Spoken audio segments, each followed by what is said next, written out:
اور آپ خاتم النبیین ہیں۔ اس کے ساتھ ہی اللہ تعالیٰ نے آپ کو مختلف صفات عطا کی ہیں۔ داعی اللہ ہیں، اللہ تعالیٰ نے آپ کو مبشر بنایا ہے، نذیر بنایا ہے، سراجم منیر بنایا ہے، ایمان والوں کے لیے خوشخبری دینے والا بنایا ہے۔ تو آپ صلی اللہ علیہ وسلم ان تمام صفات کے ساتھ اس دنیا میں نبی بن کر آئے ہیں۔ اس ضمن میں سورہ احزاب کے 6ویں رکوع میں رسول اللہ صلی اللہ علیہ وسلم کو یہ بھی اجازت دی گئی کہ آپ اپنے عزیز و اقربا میں اور مسلمانوں کی عورتوں میں سے جس سے نکاح کرنا چاہیں، مثال کے طور پر اس کی ایک فہرست ذکر کر دی آیت نمبر 50 میں، جس سے نکاح کرنا چاہتے ہیں نکاح کر لیں، اللہ آپ کو اجازت دیتا ہے۔ یہاں سے ایک سوال پیدا ہوتا ہے کہ رسول اللہ صلی اللہ علیہ وسلم کا کثرت ازواج، یعنی کثرت ازدواج، بہت ساری شادیاں کرنا، بعض دفعہ لوگوں نے اس پر اعتراض کیا، تو وہ اعتراض بنتا نہیں ہے، یہاں تفصیلات کا وقت نہیں، لیکن یہ حضور صلی اللہ علیہ وسلم کی خصوصیات میں سے تھا۔ دین کی تبلیغ کے لیے، اسلام کے اور شریعت کے مختلف احکامات کی حکمتوں کے لیے اللہ تعالیٰ نے اپنے نبی کو حکم دیا کہ وہ مختلف خواتین سے نکاح کر سکتے ہیں، ورنہ اس کے پیچھے حضور کی شہوت پرستی نہیں تھی، نعوذ باللہ۔ اگر ایسا ہوتا تو نبی کریم صلی اللہ علیہ وسلم نے اپنی زندگی میں جتنی خواتین سے نکاح کیا، ان میں سے سوائے حضرت عائشہ کے کوئی بھی کنواری نہیں تھی۔ ایک حضرت عائشہ کنواری تھیں، باقی تمام خواتین یا کسی سے متعلقہ تھیں یا بیوہ تھیں۔ اور پھر آپ نے اپنی 25 سال کی عمر میں جو پہلا نکاح فرمایا، جو آپ کی بھرپور جوانی کا دور تھا، وہ آپ نے سیدہ خدیجہ رضی اللہ تعالیٰ عنہ سے فرمایا، جو آپ سے عمر میں کتنے سال بڑی تھی، تقریباً 40 سال عمر تھی ان کی۔ تو رسول اللہ صلی اللہ علیہ وسلم نے پھر پوری زندگی، حضرت خدیجہ جب تک حیات رہیں، آپ نے پوری زندگی حضرت خدیجہ کی موجودگی میں کسی دوسری عورت سے نکاح نہیں کیا۔ حضرت خدیجہ کا جب انتقال ہوا تو رسول اللہ صلی اللہ علیہ وسلم کی عمر 50 سال سے تجاوز کر چکی تھی، اور آپ نے اپنی زندگی 50-55 سال کسی عورت سے نکاح نہیں کیا۔ اور جب حضرت خدیجہ کا انتقال ہوا تو اس کے بعد آپ نے پہلا نکاح حضرت سودا رضی اللہ تعالیٰ سے کیا، تو وہ بھی عمر رسیدہ خاتون تھی۔ آپ نے اپنی بچوں کی پرورش کے لیے ان کو اپنے عقد میں لیا، اور پھر اس کے بعد دیگر جو خواتین سے نکاح ہوا، تو یہ سارا کا سارا اللہ کا حکم تھا۔ اس کے پیچھے مختلف حکمتیں تھیں، اور اس میں سیاسی حکمتیں پوشیدہ تھیں، شرعی حکمتیں پوشیدہ تھیں، جس کا مختلف کتابوں میں ذکر کیا گیا ہے، یہاں اس کی گنجائش نہیں ہے۔ نبی کریم صلی اللہ علیہ وسلم کی امتیازی خصوصیات میں سے یہ چیز تھی کہ اللہ تعالیٰ نے آپ کو یہ اجازت دے دی تھی کہ آپ جتنی خواتین سے نکاح کرنا چاہیں، اور کچھ عرصے کے بعد پھر اللہ تعالیٰ نے حکم دے دیا کہ بس اس اجازت کو ہم نے واپس لے لیا، اب آج کے بعد آپ کسی بھی عورت سے مزید نکاح کا پیغام نہیں دیں گے اور نکاح نہیں کریں گے۔ اسی طرح رسول اللہ صلی اللہ علیہ وسلم کی مزید 5 خصوصیات اس صورت میں ذکر کی گئی ہیں۔ ایک تو یہ کہ آپ صلی اللہ علیہ وسلم اپنی امت کے حوالے سے اور پچھلی امتوں کے حوالے سے گواہی دیں گے، ایمان کے حوالے سے۔ اسی طرح رسول اللہ صلی اللہ علیہ وسلم کو جنت اور سعادت کی خوشخبری بنانے والا بنا کر بھیجا گیا، آپ کو نذیر، عذاب سے ڈرانے والا بنا کر بھیجا گیا۔ پھر آپ صلی اللہ علیہ وسلم کو داعی اللہ بنا کر بھیجا گیا، اور پھر آپ صلی اللہ علیہ وسلم کو سراج منیر کے لقب سے پکارا گیا کہ آپ کا وجود سے کفر اور بدعت کی ظلمتیں دور ہوئیں، اور آپ کے وجود پر نور سے دنیا میں ہدایت کی روشنی پھیلی۔ یہ امتیازی خصوصیات ذکر کر کے رسول اللہ صلی اللہ علیہ وسلم کے مقام اور مرتبے کو مسلمانوں کے سامنے پیش کرتے ہوئے یہ فرمایا گیا کہ آپ صلی اللہ علیہ وسلم کی ذات کے حوالے سے مسلمانوں کے ذمے کچھ آداب ہیں، ان آداب کا لحاظ رکھیں۔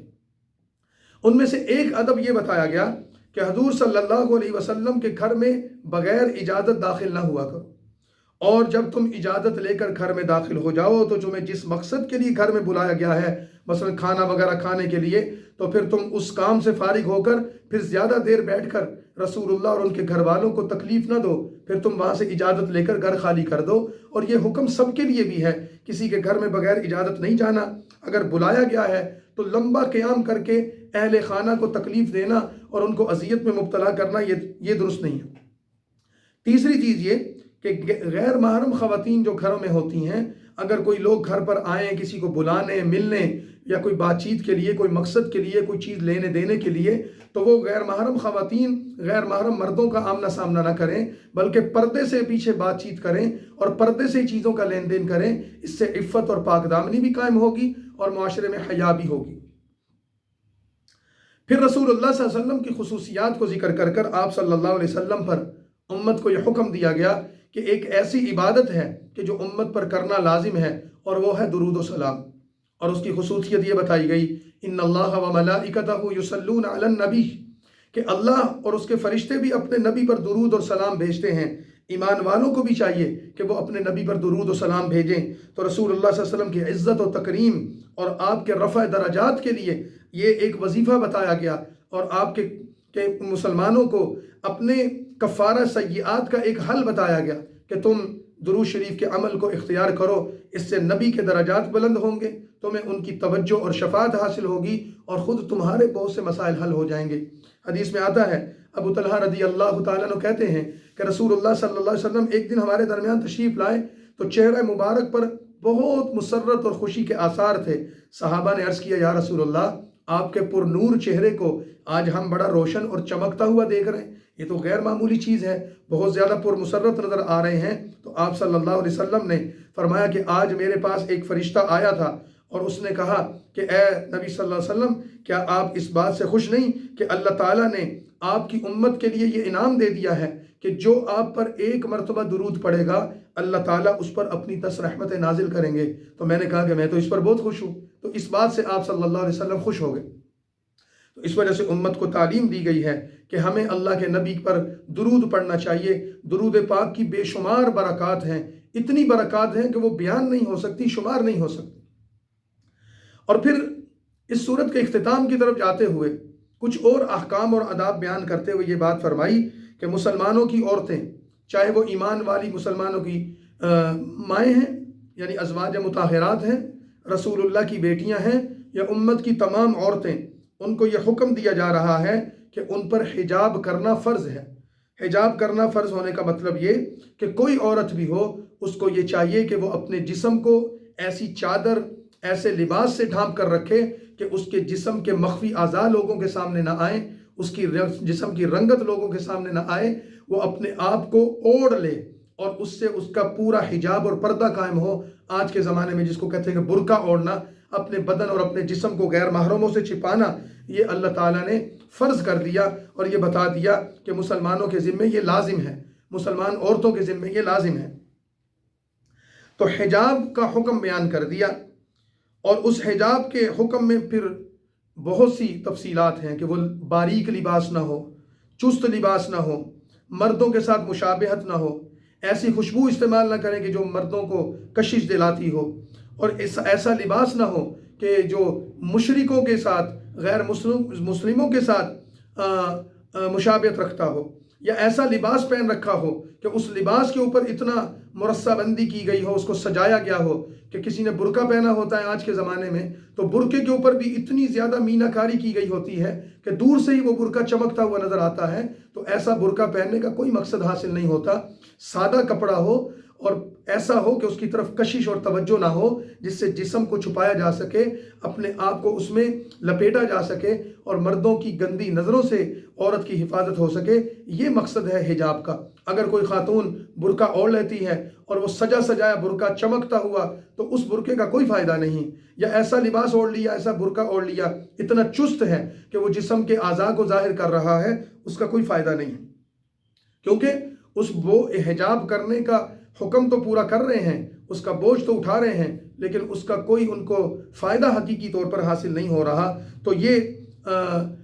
احکام ذکر کر کے سورت کا اختتام اس بات پر کر دیا گیا، ایمان والو جب بھی بات کرو سچی اور پکی بات کرو، قولاً سدیدا۔ اور اس کے ساتھ ہی اللہ تعالیٰ نے یہ بات بھی فرما دی اس سورت کے اختتام پر کہ یہ جتنے احکامات اللہ نے اپنے نبی کو ان کے واسطے سے اپنے بندوں کو سونپے ہیں، یہ تمام کے تمام احکامات بہت قیمتی، بہت بھاری اور بہت ہی زیادہ شاندار ہیں۔ اللہ نے یہ سارے احکام اور اپنی یہ آیات زمین و آسمان پر پیش کیے تھے، لیکن ان سب نے ان کے اٹھانے سے عاجزی کا اظہار کر دیا تھا۔ انسان میں اللہ نے یہ طاقت اور صلاحیت رکھی ہے کہ وہ اس بوجھ کو اٹھائے، تو اس کو چاہیے کہ وہ اس کو صرف اٹھائے نہ بلکہ اس کا حق بھی ادا کرے۔ اس پر یہ سورت احزاب مکمل ہو گئی۔ اگلی سورت سورت السبا ہے۔ سورت سبا قرآن کریم کی 34 نمبر سورت ہے، اور نزولی ترتیب میں اس کا نمبر 58 ہے۔ 54 آیات اور 6 رکوع پر مشتمل یہ سورت بھی مکہ مکرمہ میں نازل ہوئی۔ اس کی وجہ تسمیہ سبا، ایک قوم کا اس میں ذکر ہے کہ وہ قوم جو بت پرستی کرتی تھی اور اللہ تعالیٰ نے اس کو بہت سی نعمتوں سے نوازا تھا، لیکن انہوں نے اللہ تعالیٰ کی نعمتوں کی ناقدری کی۔ اس مناسبت سے اس صورت کا نام سبا رکھا گیا ہے۔ سورۃ سبا کا آغاز الحمدللہ سے ہو رہا ہے۔ یہ قرآن کریم کی ان 5 صورتوں میں شامل ہے جس کا آغاز الحمدللہ سے ہوتا ہے، اس میں سے ایک سورۃ سبا بھی ہے۔ اس سورت کے آغاز میں اللہ کی حمد و ثنا، اللہ نے ساری مخلوق کو پیدا کیا، کائنات کا نظام بنایا، اس کی تدبیر کی، اللہ ہر چیز کی خبر رکھتا ہے، کوئی اللہ کا حکم حکمت سے خالی نہیں ہے۔ ان چیزوں کو ذکر کر کے فرمایا کہ مشرک مرنے کے بعد زندہ ہو کر نئے سرے سے دوسری زندگی کا انکار کرتے ہیں، حساب اور جزا اور سزا کا انکار کرتے ہیں۔ اے نبی صلی اللہ علیہ وسلم، اپنے رب کی قسم کھا کر ان کو بتا دو کہ قیامت آ کر رہے گی، نیک لوگوں کو بھی ان کا بدلہ ملے گا اور بدکاروں کو بھی ان کا بدلہ ملے گا۔ اور پھر اس صورت میں 2 مختلف طبقات کا ذکر کیا گیا کہ جن کو اللہ تعالیٰ نے اپنی بے شمار نعمتوں سے نوازا تھا، اور ان میں سے ایک تو شکر گزار بندے بنے اور دوسرے نافرمان کافر۔ مثال کے طور پر رکوع نمبر 2 میں بتایا اللہ نے حضرت داؤد علیہ السلام کو اور ان کے بیٹے سلیمان کو اپنی بے شمار نعمتوں سے نوازا تھا۔ سورہ نمل میں ہم پڑھ چکے ہیں۔ حضرت داؤد اللہ کے پیغمبر تھے، ان پر تورات، ان پر زبور نازل ہوئی اور اس کے ساتھ اللہ نے ان کو بادشاہت عطا کی۔ حضرت داؤد کو یہ معجزہ دیا تھا کہ ان کی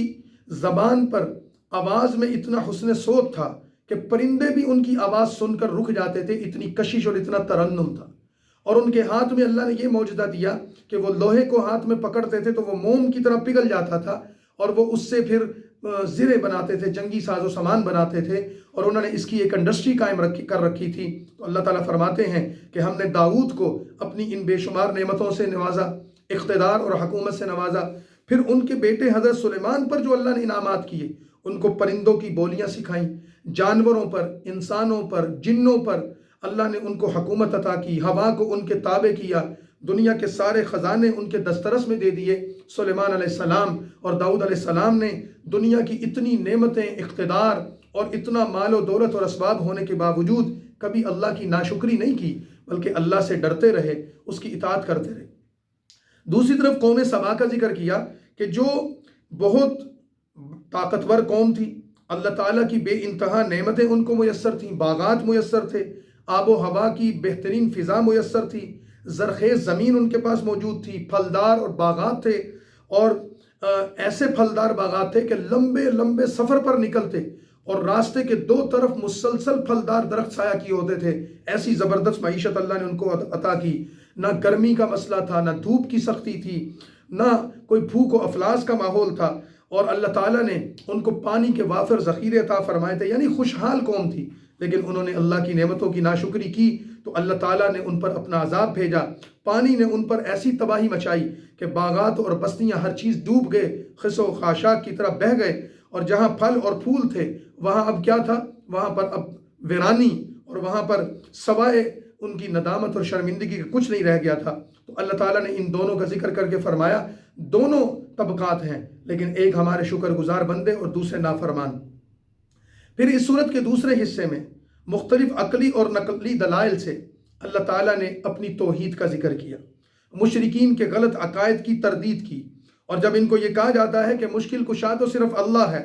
نفع نقصان کا مالک تو صرف اللہ ہے، زمین و آسمان کو رزق دینے والا تو کوئی کہ اللہ کے علاوہ کوئی نہیں، تو پھر تم اللہ کے علاوہ دوسروں کو کیوں عبادت کے لائق سمجھتے ہو، کیوں سجدہ کرتے ہو؟ لیکن یہ بات مانتے نہیں۔ ان کے کفر کی بنیادی وجہ یہ بتائی ہے کہ ان کی کفر کی بنیادی وجہ یہ ہے کہ دنیا میں ان کو ساری نعمتیں میسر ہیں، کوئی پوچھنے والا نہیں، تو یہ اللہ تعالیٰ کی دی ہوئی چھوٹ اور آزادی سے ناجائز فائدہ اٹھاتے ہیں، اور انہوں نے آخرت پر دنیا کو ترجیح دے دیا ہے۔ تو اللہ تعالیٰ فرماتا ہے کہ اللہ چاہے تو تمہاری رزق کو تنگ کر دے اور تمہیں زمین پر چلنا پھرنا تمہارا مشکل بنا دے، اور تمہارے فخر، تمہارے تکبر اور تمہارے غرور کو اللہ خاک میں ملا دے، لیکن اللہ تعالیٰ تمہیں موقع دے رہا ہے، اللہ ڈھیل دے رہا ہے، لیکن ایک دن آئے گا موت تمہیں پکڑے گی اور اللہ تعالیٰ تم سے ساری زندگی کا حساب کتاب لیں گے۔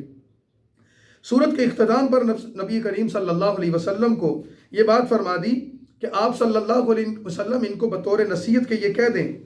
کہ تم لوگ اللہ تعالیٰ کے لیے مستعد ہو جاؤ، اس کی قدرت کی نشانیوں میں غور و فکر کرو، تو یاد رکھو مجھے